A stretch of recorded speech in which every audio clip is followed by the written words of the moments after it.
In a world full of movie podcasts, here is one more.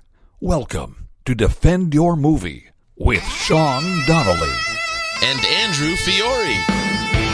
The time has come again. The champion must end. It can only be one of us. Victoria! So stand up and fight, my friend. There's a title you must defend. Shut it on, bring it to me. Defend your Hello there, everybody, and welcome to another edition of Defend Your Movie. How's it going out there, Defenders? My name is Sean Donnelly. I am one of your hosts. I'm joined here with my very, very sexual and blonde I'm trying to think of other very funny, very blonde, very not very great sight. He has weird glasses, but I'm just thinking of other things to describe you. Andy Fiore, everybody. Thank you, Shawnee. How are you, buddy? And Andy, before we even, I would like to do this. Okay. Before we even start and introduce our guest, I'm going to do the Seinfeld reference before we introduce the guest. Okay. Hey, how do you think I'm going to do it? I know how you're going to do it. Oh, yeah. I have no idea, to be honest. Hello, Neumann. Of course. It was right in front of me. And that brings us to our guest. Would you like to introduce our guest, Andy? Yes, our guest this week is a good friend of ours. We've known for a long time. Very funny stand-up comic. He is going to be one of our defenders this week, guys. Give it up for Eric Neumann. Yes. Hello, Neumann. By the way, I had in Queens when I was a kid, I had this guy who used to pick me up wow, that sounds so fucked up. This guy used to pick us up after school, and he used to go, "Hello, Neumann," constantly. Really? I had no idea what he was talking about. Everybody used to laugh in the van, and I was like, I don't know what the fuck. You didn't watch Seinfeld as a kid? Not well, how old were you? That's the thing. I was probably like 8 or something. Yeah, I guess that's not Seinfeld watching age yet, right? I didn't watch it. When Seinfeld started, I was already like 15, I think, or 14. And that's when you started in 89. You were not 14. No. Oh, 89 started. Yeah. Oh, so I was 11. Yeah, you could start to appreciate Seinfeld, I think, around that age. Around that age. 12, you can watch it. 8 or 9. I probably didn't watch it until 92. Sit up on that guy like me. Mike, there we go. Yeah, but you can pull it towards you like this. There we go. There you go. Perfect. Well, thanks for doing this, man. Yeah, really thanks. appreciate it. Thanks for having me. We're so glad to be back. We've had so many great episodes. A Defender stopped me over the weekend. Oh, we love a Defender stop. I was working in the Comedy Cellar at the Village Underground. If you haven't been, you live in the New York area, going down in the Comedy Cellar. It's the best club in the world. People have said that, and I believe it. And you'll just go and you'll see what they're talking about. And I was there. I had a set on a Sunday night show, and it was a lot of fun. And as I was getting off the stage, a guy stops me and he goes, "Hey, I'm a defender. I'm a defender." Nice. I go, "Awesome." I'm like, talk to me after. So shout out to Kevin. I believe he's from Canada. All right. He's from Can. He's a longtime listener of the show. Kevin, I forget his last name. Something with a W, I think his last name was. Remind us. He's going to email. I said, email the show. Remind me that we spoke. I'm going to shout you out on the show. Thank you so much for listening, man. It was great talking. I was talking to him and his buddy, and it was so great talking to them. And yeah, keep listening and telling people about the show. What's going on with you, Andy? What have you seen lately? Not too much. Had a good weekend. I was away at one of my best friend's wedding, which is, it's nice to get a weekend away from comedy. You forget how nice that could be sometimes. It's fantastic. Because people don't realize we rarely take days off or nights off. We don't take any nights off, and I've been doing that lately, and I feel really good about it. Yeah. I also feel like you're missing out at the same time. It's like you don't go 5 days, take 2 days off, go another 5. No, it's nightly. It's daily. If you're on the road, you're traveling. It's crazy. We even put our vacations around it. Like, I even go, exactly. All right, I really want to go back to the Portland area, and I'm like, get some shows? Get some shows, and then I'll use the money from the shows to go for a couple days to like the coast of Oregon or whatever it is. And I'm like, yeah, but I'll still have to do the shows instead of just going somewhere. It's obsessive. It's like a waste to go to a new city and not get up there. It almost feels like somewhat of a failure. Just like as a travel, I went to San Francisco to see Metallica, Symphony of Metallica, the 20th reunion of S&M. Oh, really? Are you guys big Metallica fans? Not big, no, but I know them. I know some of the albums. I know who's in it. Yeah. I know they had a problem with Lars. What was it, Napster? Yeah, they had a problem with Napster. That was Lars. Lars. And it was. I spent more money than I've ever spent on a concert in in my entire life. And I went there, and it was basically like I wanted to go so badly. I bought 2 tickets for $550 each. Whoa! No, I cannot afford it. No, I cannot afford it. Right. I feel like that's why you told us the price. I feel like if you could have, you were a nice enough guy, you wouldn't have been like, guess what, guys? $550, bag of shells, not a big deal. And I literally put on Facebook because I wanted my brother to go because he's a huge Metallica fan. I put on Facebook, anybody want to come? And anytime you do that, man, the people you hear back from are never people you want to go. Oh no, you got to do a text. You can't advertise. I don't know why he's on Facebook. Dude, $550. That's a phone. It's a very tight phone group that you text and go, hey man, who wants to come with me? It'll be fun. It's Oh no, I wanted the money back for 1 ticket. I wasn't treating. Oh, I thought you were treating. I'm sorry. Yeah. How sad would my life be if I didn't even have people in mind that I wanted to treat? Well, it still filters out a lot of people the other way too. Right. The people who can afford the $550 is still maybe not. Absolutely. So they would write to you and you would tell them how much and they'd be like, oh fuck no, right? Yeah, and if it was somebody I really didn't want to come, I would up the price. I would have been like, oh, there's a $1,000 ticket. There's a friendship vig.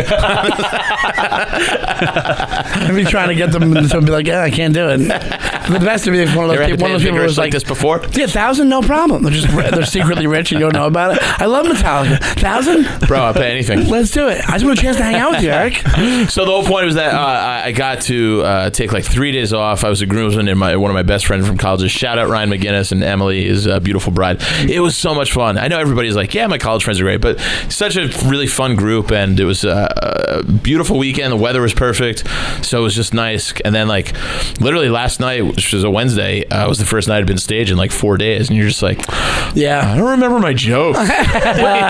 There's a quality. Doesn't it feel like kind of refreshing a little bit? I actually did. I got up and had a great set. Yeah. It was just like it did revive me almost. Where it was like, oh yeah, you obviously remember your jokes, and I had like a new spirit towards them. You know, you weren't bored of saying them. You exactly. were like, yeah, absolutely. That's great though. Did they do like a DIY thing where it was like outdoorsy? They set it themselves, or was that at a place? It was an indoor venue in Beacon, New York, which was a beautiful town. But they had the option of doing it outdoors, but the weather wasn't perfect. Rain was in the forecast, and they could have done inside. They went with inside. It was the perfect decision because it was nice. The temperature was cool, and it was just a perfect little setup. That's fantastic. Cool. Just this kind of like cool, funky hotel kind of place. It was really, really it was maybe the funnest wedding I've ever been to. It's also the best at this point when weddings are actually fun, and it's not like you're not there like, oh, we're just going through the same old shit. And when it's actually like, well, especially when it's 2 people that you're like, I'm excited they're getting married. That's the thing. Oh my God, that adds to it so much. One of our other friends, our close friends, who we all didn't think was going to be able to go, ended up surprising all of us. She was like, I could go, and I didn't tell anybody. So it was like, we also were like, wah! We all went bonkers, which was like, we're like, we didn't think you were coming. She's like, I know, I didn't tell anybody on purpose. This is like, speaking of movies, this is like you're a big chill. It totally was. One of us probably has AIDS. You're real morbid with it real quick. Kevin Costner's dead body is just in it. It's definitely. Listen, so each week, Eric, what we do is if we watched anything, we just mention it. Sometimes it lasts a minute, sometimes it lasts like 10 minutes. Did you watch anything this week, Andy? Yeah, I got home from the wedding and I threw on a movie starring comedian Jim Gaffigan called is it the dad one? Being Frank. Yeah, the premise of that movie is kind of fucked. It's a little darker than I originally thought. So it starts, Jim Gaffigan's it takes place in like 92, and he is a father to a family. Anna Gunn plays his wife from Breaking Bad. Oh yeah. Oh, I love Anna Gunn. And she's got 2 kids. She's so underrated. It's so good. And it starts with basically he's kind of an overbearing dad to his teen who's a senior in college, and he's trying to go to NYU. He wants to get out of Indiana, and so spring break is coming up, and they are trying to go on the senior spring break with the rest of all their friends, and Jim Gaffigan, as the father, will not allow them, but as a traveling salesman or whatever, has to go to Japan for like 3 weeks on end. So the kids figure out, they're like, all right, we can do this thing. I'm just going to tell my mom one thing. My dad's not going to be around. I'll be able to go on the spring break trip. So as they're going up to this lake, they go to this pool, and he sees his dad like walking through the pool area. So they run and hide. He's like, fuck, I'm caught. And it turns out that they follow him, and he just I'm jumping ahead now, obviously, but he just has another family. Yeah. Oh, wow. And that's the premise. So I won't give anything else away, but I'm going to ask you, because I don't think I'll watch it. I don't see how it could end without it being, like, it's not a comedy, right? Is it a drama? It's balances. It's not, I didn't really laugh. It was okay. It wasn't my favorite film. Do you think it's a comedy trying to be dramatic or drama trying to be funny? I think maybe more drama trying to be funny. It was kind of a weird casting. Like, Gaffigan's a good actor, but I'm like, I don't know, in that role, he was right for it. He's a great actor, but you know what it is? It's He's like, kind of more, I kind of picture him as more of the fumbling dad rather than like this serious. Maybe that's why kind they of did juggling it. both families. There was moments where. So what happens is the son catches him. I'm just going to tell you guys. All right, so I don't think spoilers it was ahead. Spoilers ahead for being frank. So the son kind of catches him, and then they kind of become a team. Like, he kind of wins over the son. They kind of become a team. So he convinces the son to help him. Yeah, essentially hiding like both families. And also he's like, I don't want my mom to ever find out, and you for you to hurt her. And there's reasons in the movie why he. But it's did his what he actual did. son, and the son found out. Correct. That's a hole in the fucking script. Right. So it's like, what about dealing with the son's shock of like, fuck you, Dad? They do get into that too. Oh, they do. Okay. But he like they reconcile and all that. There's like a yeah, it's like that's basically But here's the thing, driving factor in the movie. To me, the story is not about the reconciliation. It's about him becoming an asshole.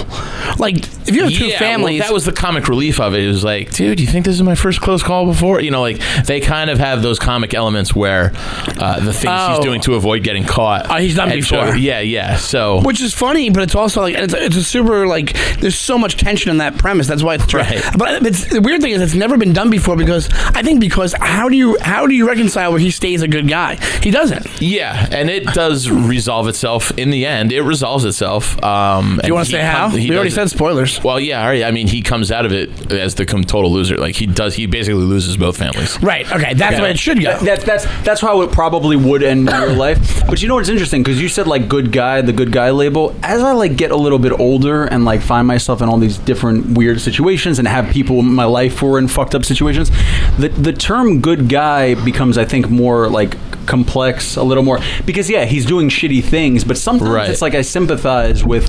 No, I know it's not just cut and dry, but it's still a thing of, like, to me, what I'm saying when I do it is, like, you're right, because Gaffigan's a comic. Like, the comic point of view of that is like, well, how do you keep him Gaffigan if he has two families in this movie? Right, yeah. Do you know what I mean? At the end, it's like, then it just becomes like the loser of the whole situation, which makes sense. Right. All right.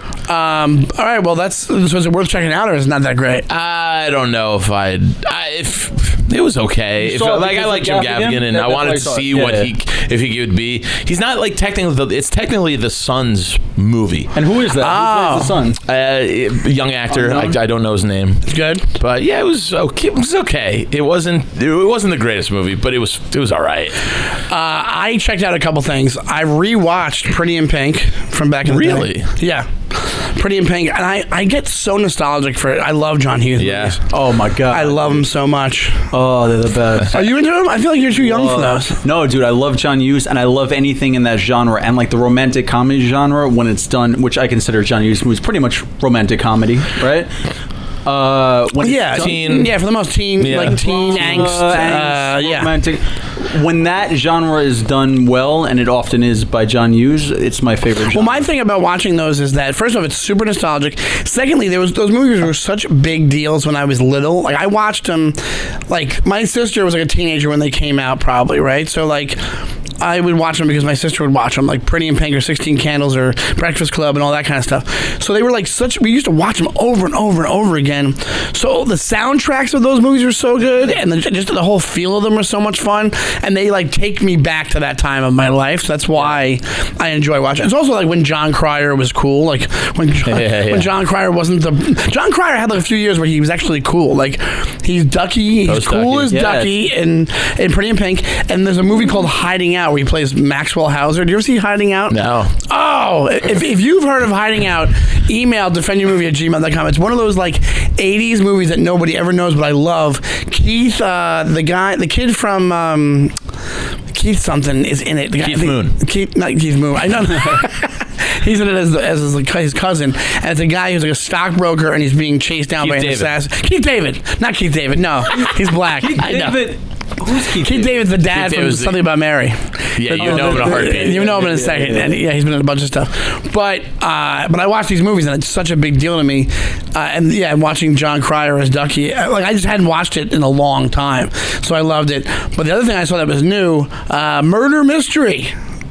Is what Adam Sandler movie on Netflix? Oh, Jennifer Aniston. Yeah, did you guys watch it? I couldn't get through 5 minutes of Are it. you out of your head? I couldn't get through 5 minutes. It was great. Great. You know why it was great? I only know 5 minutes. It wasn't great. Dude, it was great. The trope a lot of cliches. Yeah, the cliche. I couldn't get. Once they were on the airplane, I went, all right, I'm done. I'm out. What do you mean? What do you mean? What do I That mean? hotel scene was so ridiculous, dude. When they went on the balcony and the he's under the bed. That's the type of movie it is.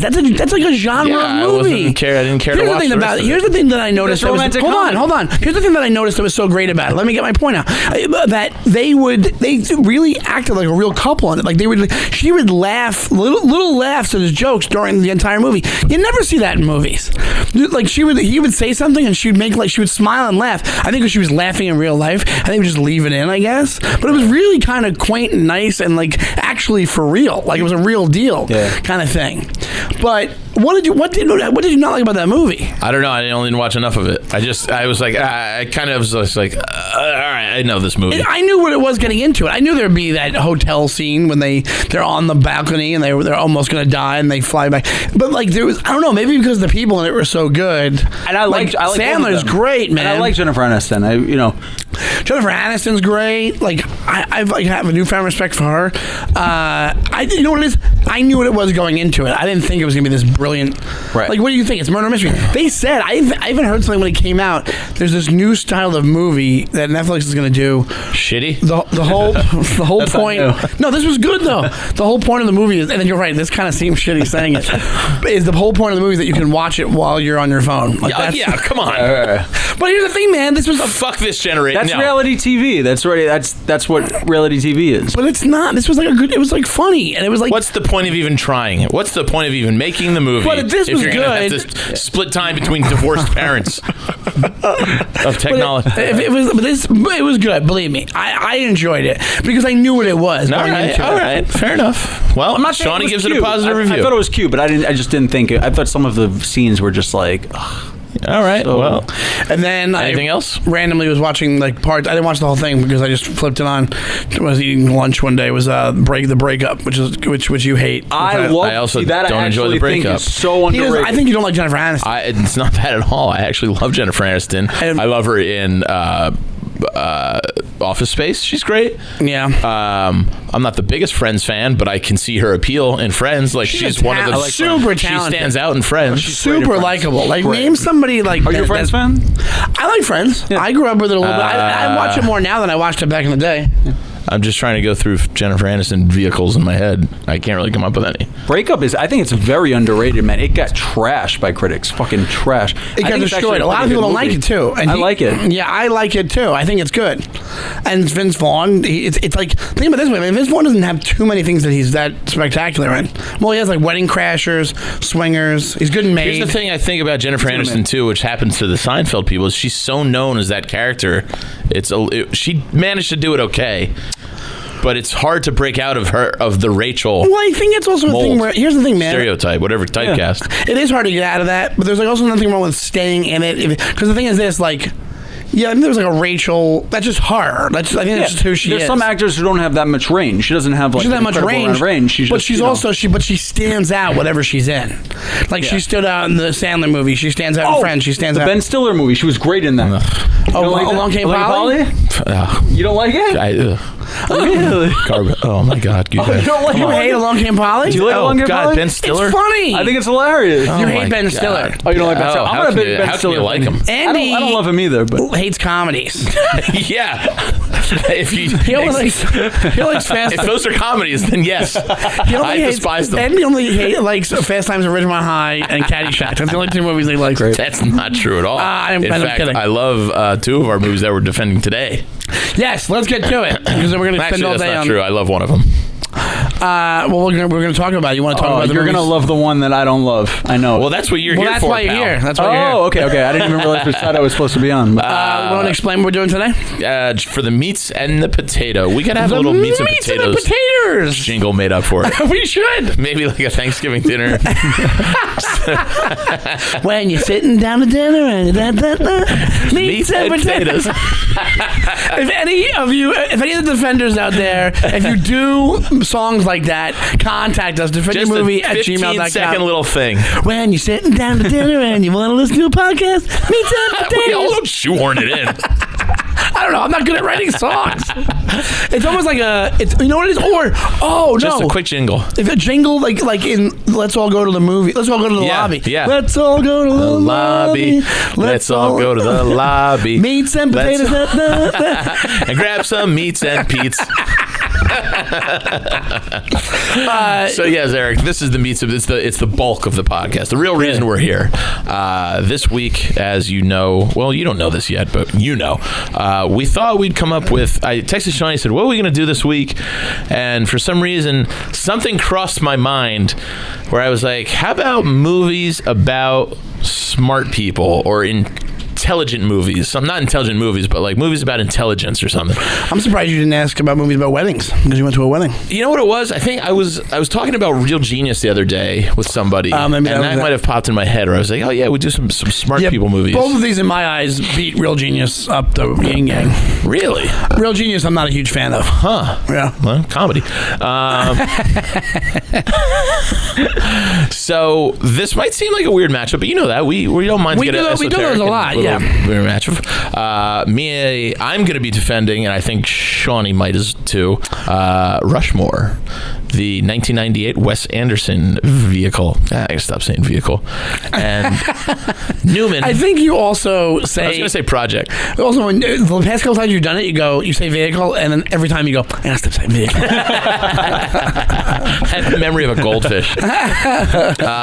And do you want to introduce the other one? The other one that Eric will be defending, and that when we put it online, this was not the popular one. Rushmore was the more popular one. Well, okay. From what I saw, I thought it got pretty even. But so Eric will be defending Good Will Hunting. And I gotta be honest, man. When we first brought it up, and we weren't gonna have a guest in yet before we were trying to find somebody, I was like, could I defend Good Will Hunting? I'm like, do I like that better overall, I'm trying to think of different factors about why I would think Rushmore is better, and I came up with some today when I was thinking of, but I'm like, but I do love Good Will Hunting. I think it's a great movie. I don't think it deserves to get it got destroyed on the feed. That's fucking on my ridiculous. Facebook footage. I don't think it's a great movie. That is fucking. What? I think it's an okay movie. It's a pretty great. I don't movie. think it's great. It had fucking 20 great. revisions of the script. It's you know. A good movie always needs 20 revisions. Well, they came out with a good It doesn't really product. matter how many revisions go into the final movie is fucking great.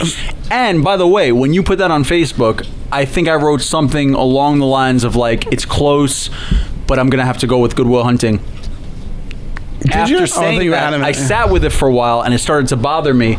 So I went back and I watched Rushmore, because I've seen Good Will Hunting 1,000 times. Yeah. I've seen Rushmore maybe twice or 3 times, and probably not for like 10 years. And your verdict now? And I watch it.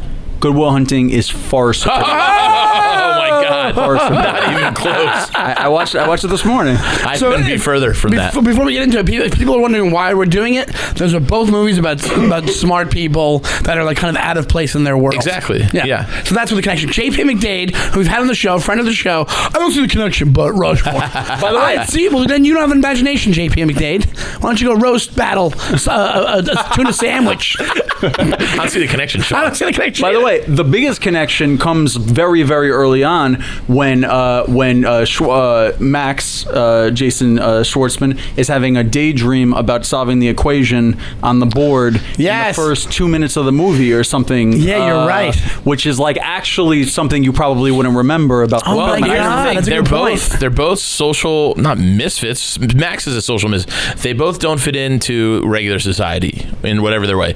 One happens to be a real genius. The other happens to be maybe a precocious kid who's just but has peaked. Yes. Probably intelligence-wise. Yeah, but he's a carries go-getter. on. He's a go-getter. Right. He tries very hard to be, and very much wants people to believe that he's a genius. Yes. He puts out all the airs claiming his father's a neurosurgeon, instead of a barber. He's very ashamed of his blue collar, which is exactly what Will Hunting is. Also comes from blue collar. Max Fisher's mother has died. Will doesn't have is an orphan.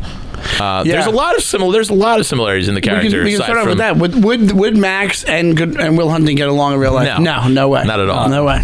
No. Will Hunting would just punch him right in the face. Yeah, Will Hunting is... Max would get along with Will, because he'd see him as a quiet guy he could probably use for one of his ventures or manipulate or whatever. But Will would not. One of his shows or something. Yeah, would not. So let me ask you this, Eric. So you're you watched it again. You watched Rushmore again. You're like, all right, now I know Good Will Hunting's far superior. What would your opening arguments be? What were the bullet points about your stance? So here's the thing. Anything that has Bill Murray in it, automatically Great first point. I mean, Bill Murray is a genius. No, amazing. Yeah. Bill Murray's a genius, and almost anything he's in, I'm drawn to just because I love watching Bill Murray on screen do anything. I think Bill Murray was underutilized in this movie. I think he was very subtle. I think he was too subtle. You might have lost me. I think he was too subtle for his own good, and I think Robin Williams, who's another guy I'm very drawn to and I love watching. The subtlety paid off. Was amazing. Yeah. It was amazing. I'll say this. I don't agree with sorry. I don't agree with the Bill Murray thing. I don't even know where I stand, to be honest, on which movie. That's why I wanted to listen. But I'll tell you this much. It's one of the best things ever is when he's getting out the elevator and he goes, when he, there's two lines. I think we've agreed on this before. Yeah, when he goes, were you in the shit? He goes, I was in the shit. Yeah, I was in the shit. That's on the elevator, I think, right? No, that's when they're buying popcorn. My favorite Bill Murray line in the elevator is when he's walking off. Is how you been lately? I've been a bit lonely. I think his character, it's one of Bill Murray's best roles. You do? Absolutely. I think it's the great. Subtlety, and he played that character perfectly. It's not his movie, it's Max's movie. Max and him forged that relationship that's so over the top, it's perfect. Which you could say is kind of a father-son relationship, like Will Hunting and Robin Williams kind of form, even though it is. It's a very different way. Here's my thing is I pretty much love whatever Bill Murray does. Not a Robin Williams guy. Interesting. Really? Not at all. Interesting. Oh, I disagree with that too. Too manic and too attention hoary. But not in this. I agree. I'll give you that. This might be hands down the best thing. I think so too. Robin I think Williams he might be the only saving grace of the movie. He did this. This is Awakening. The rest of it is very hackneyed and kind of corny, if you ask me. Really? I don't. I think. Here's the thing. Skylar, is that her name in the movie? Skylar, yeah. Like that. It just feels forced and shit to me. I don't know if it does though. I'll tell you why. Are you thinking that now because it's years later and it's been parodied so much and it's like no, it's just how do you like them apples? My taste has changed. I liked it a lot more when it came out than I do now. I feel like Boston movies get attacked now more because it's such a trope to the Boston accent in the movies. Well, there's a lot of that in there too. That's kind of done. But it was in 95. 95, that wasn't a thing. 97. Oh, 97, sorry. It was not even 97 it was not a thing. It wasn't. Now everybody's like shitting on stuff like that. I get it. Yeah. But what I'm saying is back then, believe me, there's way more dramas that are completely more corny than this. Yeah, it's departed. The moment the connection moments between him, Will and Skylar, I think there's a couple that are really, There. And by the way, the Robin Williams, Matt Damon chemistry was fucking great.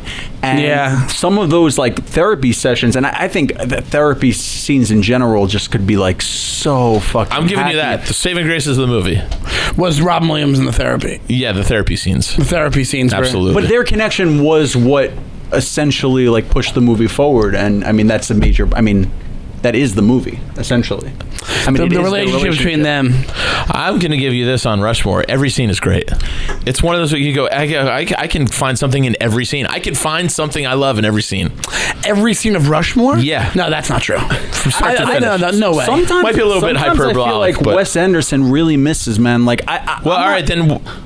What So are you not a Wes Anderson fan? I'm not a Wes Anderson fan. I think he's totally I'm a big Wes Anderson I think he's fan. more style than substance. In like, I love Royal Tenenbaums. He's not wrong about that. You're not wrong, but not in this case. Not in Rushmore. Not in Rushmore. But that's when he was still holding on to a little bit of that substance. I agree that after Tenenbaum's Darjeeling Limited, I didn't love. Like it. I don't mind Darjeeling as much as people do. I hated Wild King. No, Moonrise Kingdom. Moonrise Kingdom. I didn't like it either. I didn't see it. The only one I kind of got was back to boring. routine was Grand Budapest Hotel, which I kind of started to love again. Yeah. Yes, But I think his first Bottle Rocket's very good. Bottle Rocket and very good. Tenenbaums. Bottle Rocket, Tenenbaums, and Rushmore are like the trifecta of Wes Anderson. What? But I'm gonna live.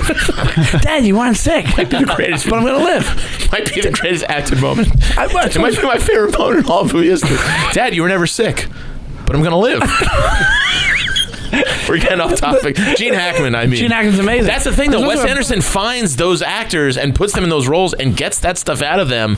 And there's got to be something about why people work with him, because he gets a high caliber of actor. Because they love and he the draws movies. that out of him. I think his scripts, because I think his They're fun to scripts- do, probably. I think you read his script and you go like, this is a really fucking fun script. It's interesting. It's like different. But Well, I think, but if you over the course, I'll tell you this one. I love Wes Anderson. You get to the later ones, and he's losing it. Like, it's losing it. Yeah, but I over agree. I time, think when he everybody stopped like look at writing Woody with Allen. Woody Allen had some of the best movies in the 70s. Right, it nobody happens. bats 1,000. No, I get and it. then, You know? well, we came up with the Coens almost do. Yeah, but they don't. Even they don't. I know. They don't, because they've I'm made saying- so many ones that kind of go under the radar of the mainstream, where you go, I don't love that so much. You know, I told you one of my favorite Tenenbaum things when Wes Anderson, when Owen Wilson is coming out of the window and they see, Yeah, he's climbing over the thing and he goes, and Hackman goes, He just- "Hey, I know you, asshole," and he just reaches his hand out to him, doesn't even wave. What'd you choke out there that day, Bomber? It's such a good movie. Tenenbaums, so good. That's the thing. Later on, you don't have as much stuff. Darjeeling, Tenenbaums eclipsed Rushmore for me. Yeah. That's his best movie. Tenenbaums eclipse Rushmore. Absolutely, I think I actually agree with that. I Well, think it's this an was 10 years ensemble. ago. It's a power. I mean, so here, all right. Like, getting back to the meat and Pete. I think what happens is this, man. I'm going to make a point. I think that what happens is you have to think of best when you're coming to this thing. So, is Rushmore Wes Anderson's best movie? No. Is Good Will Hunting Gus Van Sant's best movie? It might very well be. Yeah. Like, what do you have? My own Name Private some other Idaho. GVS movies for me. GVS. CVS movies. My own Private Idaho. What else has he done? He did did he do Finding Forrester? I don't even know if he directed that, which was like I Good Will really am Hunting not too. that Did the familiar. executive produce it? What? Did he produce He might have it? produced Finding Forrester. Let's see. That's the thing. He's kind of forgettable. Like he's kind. Gus Van Elephant. Sant. He did Elephant. You're right. He did Elephant, which was that It's Kurt Cobain. Columbine-ish. Or it's Columbine-ish, right? Yeah. And he did the Kurt Cobain thing too. He wanted the Kurt Last Cobain Days, movies. right? He's all over Last the map. Days, yeah. Yeah. Now here's the thing, man. Some people like those movies, but Wes Anderson way better track record than Gus Van Sant. So Yeah. director it wins I know, but out. we're comparing movie to movie. movie to movie. But I'm saying like use of- Finding Forrester. He did. He directed it. Yeah. yeah, which is like Good Will Hunting too. Like, Right. It's like I'll give. Yeah, it's similar, yeah. All right. Well, then, if we're doing stylistically, I like Wes Anderson a lot more. I think his movies are beautiful to look at. Everything is in a place for a reason. He's got the distinct fonts. He's got the distinct style and color choices. Yeah, but and my favorite thing, aside from the actual movies, I love the way Wes Anderson uses music in movies. I absolutely love Yeah, his same here. soundtracks. His music- I have bought more soundtracks just to his movies than any other director. That is Yeah. cool. Probably. And the last scene of Rushmore, where like Great the scene. DJ changes the song. And Yeah, and he goes, plays the Ruben, faces. and he just dances does the with finger Rosemary. thing, right? He goes, Ruben, and he Yeah, wiggles it's his ooh la la. finger. Yeah. And I love that. And I always love he does. Well, I think maybe I don't know if it's 100% all his movies, but he did do that last scene, into slow motion, where you'll notice in every he movie. does it in every movie. Where He did it in Life Aquatic too, when they're coming out of the and they're walking out of the funeral. movie. They're walking out of Royal's funeral. Yeah. They're walking. Yeah, Life. I forgot about Life Aquatic, which is one I love after a couple like Life watches. Aquatic. Yeah. Well, here's the thing. Well, once Goldblum got involved, what a matchup! Oh my god. What a team! Here's the thing about what you call it. What's the Wes Anderson one? The Rushmore. The best music cue in that is the Quick Home Molly's Away. Is the Who after he Yeah. cuts Great montage. he cuts his brakes and he comes out of the building, or the bees when he has the bees and he's walking off in the waiter outfit with the bees. Forgiven. Because that goes bang, bang. Yeah. It's so good. He's super original, and like And I see Andy's point about just like everything is in its place for a reason, but sometimes I'm like, sometimes it feels like he's veering off in like directions that like don't need to be veered off into. Like, what do you mean, example-wise? He's not staying on course. He just sort of like goes on all these tangents, and they're fun, but it kind of like takes me away a little bit from, I guess, like I don't know. I think he makes every choice meaningfully. I think it's done meaningfully. I think everything has a point. I think it's made for a reason. Rushmore was his last movie that was based in any kind of reality, aesthetic-wise. So it still has a cartoony feel, storybook feel to it. You know what I'm saying? But it's still based in real world. Even how that's shot is like, it looks like pictures out of a book.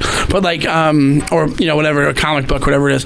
But because if you get later in that Tenenbaums, that could be, you know, like a diorama. You know what I'm saying? The way it looks, the way, you know what I'm saying? Like those. Where's Tenenbaums? Even how they do that, they skew reality a little bit as he goes on more and more. So I go to the 195th Street Y. We don't know what it is. Right. No, the 356th Street Y, and then the cabs, the gypsy cabs. Yeah. It says gypsy cab on it. You're just skewing reality. You have Gus Van Sant who's making Good Will Hunting. That's supposed to be based in reality. There's no artistic license in that way. Like the script doesn't allow it. It's just a straight up movie. Straight up story. Yeah, but the thing is, here's the difference. I can appreciate all those elements, but also not be moved by them. I think it's great. I think that's what makes his style. I think like objectively, I'm like, oh, I see what he's doing there. That was smart. I like it. I appreciate his vision for it. All right, well, but I'm not. It's not like I'm not like being. Well, see, some of those lines hit me in the gut. Okay, you mean the lines in the script? Yeah. Oh, sure, I love it. Moments. I've had moments, but overall, I think like Good Will Hunting has so many more moments where I was just like, holy shit, this is. Well, I mean, by nature, it's a dramatic, serious movie. By nature, Rushmore is meant to be a comedy. Right. So sure, you're gonna have those more weighted. That's where we run. That's where we run into a problem comparing them. But so like that's more my style of. Okay, I think dramas. You know what, drama guy. I think we just have completely opposite tastes, because if you go down Eric's top 3 movies, we've gotten in fistfights over before. This is why I'm so qualified to be here. I had to defend my list of top 10 movies in the last 10 years. You saw Sean. Yes, I can't remember on Facebook. List, like I literally, it looked like I was going to give him a fucking panic attack. Like he was so impassioned. I've never seen. Like, here's the thing: me and List have a very similar list. I mean, just Joe, our buddy Joe. It was such a bad list. He almost changed his name.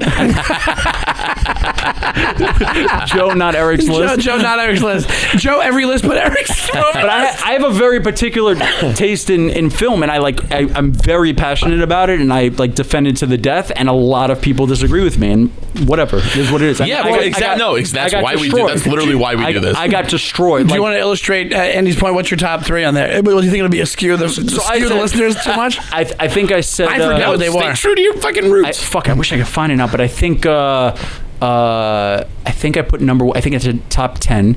I put number 1. I might have put The Departed. In the last 10 years, I might have put The Departed. I think number 2. I don't know what I put number 2, but I remember Whiplash was somewhere up there, like really high up there. Fine movie, but I'd be shocked that it's in your top 10 of all time. No, not all time. Top 10, last 10 years. Oh, all right. Then, yeah. I mean, well, you still all right. So when are we? I was 09. I can't. I don't know the years attached to the movies well enough. You don't have 08. You don't have 08 to. I was going to say if you had 07 or I would. If you had 08, There Will Be Blood. He put No There Country. Will Be Blood, No Country. That's 08. I think Country. I just got those. You can lock those in and maybe one A and one B for me. I like No Country a lot. I think it's a very good movie. It's 10 times better than The Departed. No Country is amazing. It's a fantastic. I think it's overrated. You like dramas? God. Oh, really? Yeah, I think it's overrated, man. I think it's very good. You know, I hate Departed. I despise it. Do you like Departed? But here's the thing: he came to the realization of that like very recently. Oh, no, that's not true. That is true because you did like it, and then the more we talked about it, you were like, "I hate." No. I went and defend. If you go back and listen, I came in guns blazing against it. Oh, I have a Facebook post that you can dig up from 10 years ago. This is not a new. This is a MySpace. Sort of epiphany. Do you like Scorsese, or do you think Scorsese's overrated? I fucking love him. Oh wait, you just don't like The Departed. Do you like The Departed? That's why I have such a. It's such a shocking thing because I mean. mean, yeah, Goodfellas is my top 5. I love Mean Streets. I love Raging Bull. Here's the thing. From his hate of it, it's made me like it less over time. But I do. Oh, I thought you said more. I thought you were going to say more. No, like it less because he makes pointed out some good. He made a lot of good points. He won the episode. Oh, it's flawed. It's certainly flawed, but it's so entertaining. I think there's a lot of things going on there where because were you the one that said that Leonardo DiCaprio was just playing Ray Liotta in the third act of Goodfellas the whole movie? Yes. I think you might have said that. That's very true. Not that that's a bad thing. Just that's what it is. Scorsese used another character again. I do think they probably gave a Best Picture as a makeup for Goodfellas. 100%. Probably. It's not better than Goodfellas, of course not. But no, it's definitely not better than Goodfellas. But I mean, I think it's. What about all time?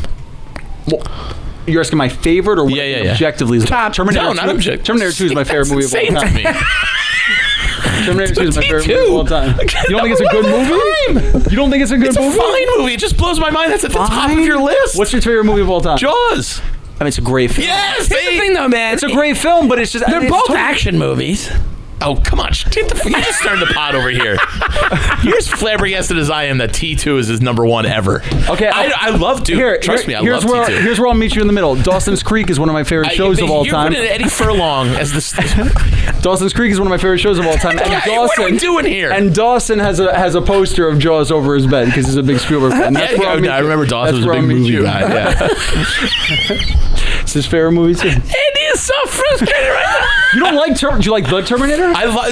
You misheard me. I love T2. No, you said it was fine. You said it was fine. Because it is fine. No, it's a great film. It's one of the best sci-fi movies ever. It's one of the best ones of that. It's pretty great. Taking anything, it just blows my mind that you couldn't find any other movie to get ahead of you that you like. But it's not fine. It's what I love. It's what I love. What are the other ones? That's fine. What are number 2 and number 3? Number 2 is The Terminator.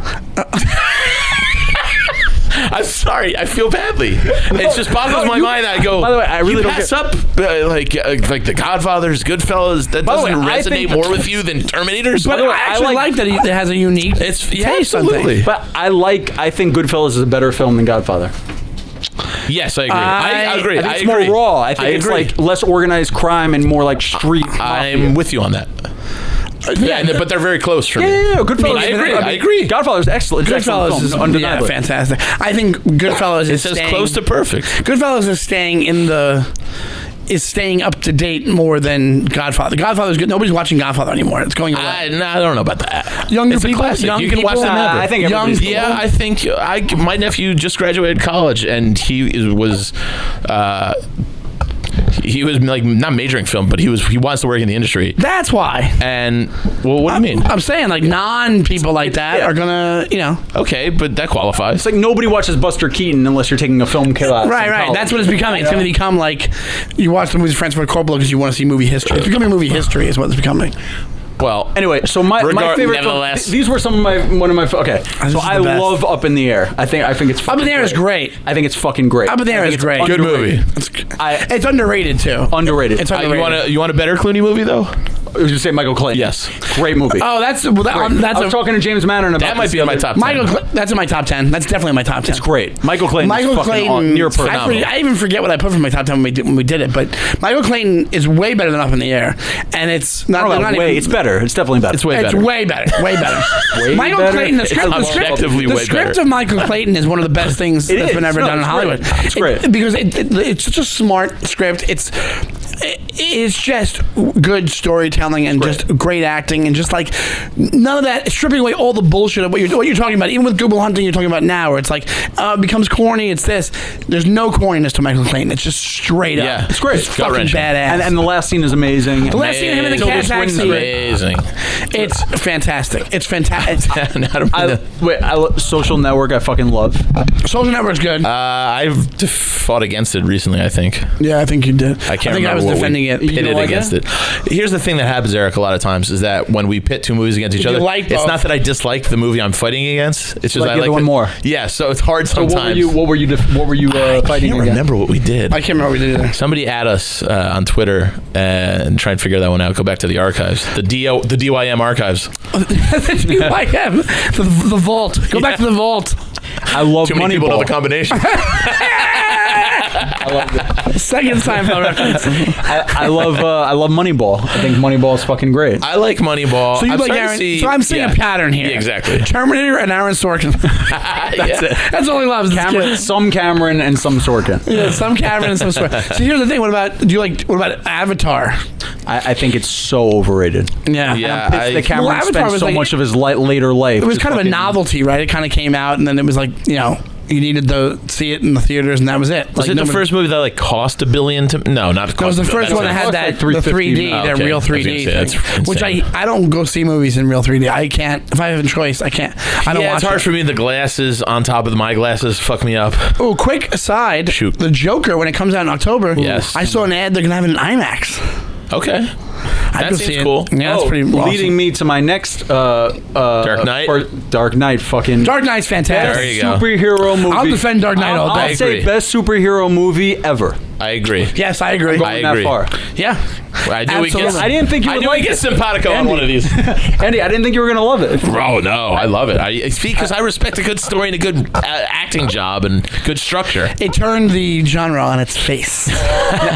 Now, where do you rank Batman Begins and Dark Knight? I put Batman Begins over Dark Knight Rises.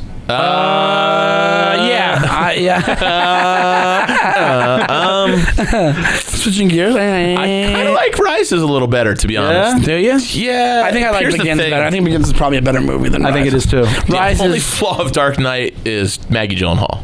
Oh, you don't like her? Oh, No, I don't. It's just I don't buy her. Katie Holmes. I thought She she got was perfect. offered. She got offered the fucking role for it, and she was in the midst of the Tom Cruise shit, and she said no, and that was the end of her. Scientology. You gotta kind of respect that. No, I That- can't. I respect it because she shows she's a pretty grounded person, to be honest. Because she didn't want her daughter to have to be with him, right? Is that what it is? He hasn't seen the kid in like 10 years. Oh, how she got out of it? Yeah. How she got out of it? She got out of that whole dude, thing. but it was just like, I mean, you're talking about a part of history. She's like a from big like part of over history. here. She's from like New York. Or, I love her so much. Yeah. So love She her. was great in Batman Begins, and she would have been She was great so in good. Dark Knight. That's my only problem. I look at her, I go, it's not a fight. It's not like that's not the in that particular story the woman that Bruce Wayne throws it all away for. Yeah, I know. You know what Well, I I mean? think it is Maggie in the is, yeah. book, though. I think. Right, but I'm Her, purely it's not speaking, Maggie, her yeah. presence in the movie. Yeah, not going, Maggie. Yeah. Didn't you see Katie Holmes on the street recently? No, Oh, there's I've somebody seen else. Maggie I've seen her- Gyllenhaal. I've seen her 3 times, and dude, she's literally the love of my life. And I've seen her. I've been behind with her you on the that whole- one. I've been behind. Do you like her? I love her. I love her so much. I've been behind her on Whole there's- Foods lines. Look how Dawson's Creek came back again. I saw her at those tours. I was behind her on a Whole Foods line on 23rd and 6th, and I'm just like, I get so nervous. I can't fucking. I just want to say, say, all hi. right, restraining All order. I want to say is hi. All I want to say is hi, and I can't. I'm like, I'm gonna fuck it up. I'm gonna say it wrong. I'm gonna whatever. That's all I want to say is hi. Can't do it. Hey, you know what he does? H. He goes up there and goes, "Do you like T2?" Like, what? That's my favorite movie, T2. By the way, I don't think the new Terminator is going to be good at all. I don't care if Cameron's I'm hoping it'll be good. I don't know why he didn't direct it. That's what I'm I know, wondering. so the trailer looks bad. I don't know why he didn't. He should have directed it. Yeah. All right. So here's well, the thing. Final verdict, since you said you were kind of on the fence. Come on, you know you want to say it. To be honest, I'm not fully convinced 100%. Oh, really?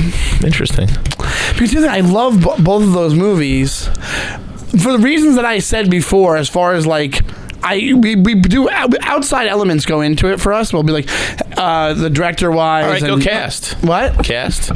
Go cast. movie to movie. Go cast. That's Good Will Hunting. You lose that one, I think. Schwartzman and Murray. But then you have Damon and Williams, and Affleck's great. It might be the best thing that Affleck's done. One of the best things Affleck's done. And by the way, Cole Actually, Hauser. I like Ben Affleck. I like Ben Affleck What? too. I don't mind. I like I Ben don't Affleck mind a him lot. either. And I love Matt Damon, to be honest. I like Matt my Damon buddy. a lot.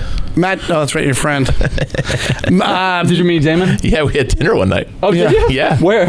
At the cellar. Oh, I think He's I friends saw with this, he's friends with Papa, and Oh, he I is? was along for the All ride. right, we gotta wrap things up. I guess no, I'm kidding. Matt, I'll call you later, I would say I'd have to still say Rushmore. I think because I'm trying to think of just a guttural way what elicits more of a reaction. And if it was like a while ago, but Rushmore still has that thing to me where I'm like, it affects me more than Good Will Hunting. Agreed. And I think that's kind of what I was trying to get down to. It's just like sort of all about how something affects you. And sometimes like Rushmore, like I said, from an objective standpoint, I'm watching every scene going, that's smart writing, that's good. But it's not hitting me the way watching like Good Will Hunting is. Like there's scenes in Good Will Hunting that I'm just like, holy shit, I was like blown away by. I'm like, that fucking... No, I think you're right. The drama of it. No, that's where the drama part comes in. But I tell you, like, as far as... But even, like, it's funny, because even with Murray, he's going through that shit in the movie, and it's not drama, and he's being funny, but it is drama. That's why it's kind of so great. Because he's so great. He's so good. He's amazing. It's just that, you know, you watch it and you go, oh, this is comedy, but it's kind of not, because he is going through the shit, and he's doing this. So I'd probably have to say Rushmore, but you made a great argument. Great argument, Eric. Yeah, great job. Up until you started playing your list of movies. It's fun. It is fun, and I'm not shitting on your list at all. It's just fun to talk movies with people whose tastes are completely opposite of yours. That's what we want. And like I said, it's not really opposite. It's just I enjoy almost all those movies. I just wouldn't put them in my top of all time. You said Whiplash was fine. Whiplash is I think it's an excellent movie. You know, I've never seen it. But you gave me the caveat of like number 2 on your list. It's up there for the last 10 years. It won Best Picture, didn't it? No, it didn't win. J.K. Simmons won, but I don't think it won anything. It got nominated. All right, what would you like to plug, my friend? What the fuck? This will be out tomorrow, Friday. I am... Whatever. What's your Twitter and your Instagram? I'm Eric Neumann on Instagram, and... yeah, I think that's... Oh, I'm doing a headlining show. There's this new... there you go. There's this new room called Art House Hotel at Stand Up New York is Right. Have you been into that? Oh, when no, I haven't been. I'm doing it next Tuesday. I'm just working out some stuff. What time? And at 8 p.m. Art House Hotel, Your 77th website? and Broadway. On my website, ericnewmancomedy.com. How do you spell your last name? Neumann. See, it's different than the Newman from Seinfeld. And Mr. Andrew. Sounds the same, though. That's important. Yeah. Sounds the same. No, Eric, thank you so much. Thanks, Andy. Thanks, I Sean. am locally here this weekend. Also, November 7th, I'll be doing another Fiore and Friends headlining show at the Fat Black Pussycat at the Comedy Cellar, so keep an eye out for that. AndyFiore.com for all my dates, and Andy Fiore across the board on social media. If you have Sirius XM, you can listen to my show, The Raw Report, which is live every Thursday on Channel 99. And I am at Shawnee Time on Instagram and Twitter. Next week, basically a week from when we're recording this, but a week from starting Thursday, the 26th, I'll be at the St. Louis Funny Bone. So if you're in the area, the Lou, if you're a defender, come by. And the defending Stanley Cup champions. Yeah, and I think they're almost in the playoffs for baseball, right? They're doing there's a race going on. Anyway, that's why they're worried about attendance at the freaking comedy shows. Oh no! So at Shawnee Time, come to St. Louis. If you're a defender, come up. We'll hang out. We'll talk. Listen, if you listen to the podcast, spread the word about the podcast. Email us defendyourmovie@gmail.com. But even more importantly, tweet at us at defendyourmovie. Yes. We will respond as Always. fast as we possibly can, and we'll have a conversation with you on there. Give us some matchups. Give us a matchup, and we'll do it on the show. Thank you so much, Eric, for doing the show. Thanks, and guys. we will see you next week. And adios. Hasta la vista. Hasta la vista. Thanks, Eric. Hasta la vista. Later, guys. Bye-bye.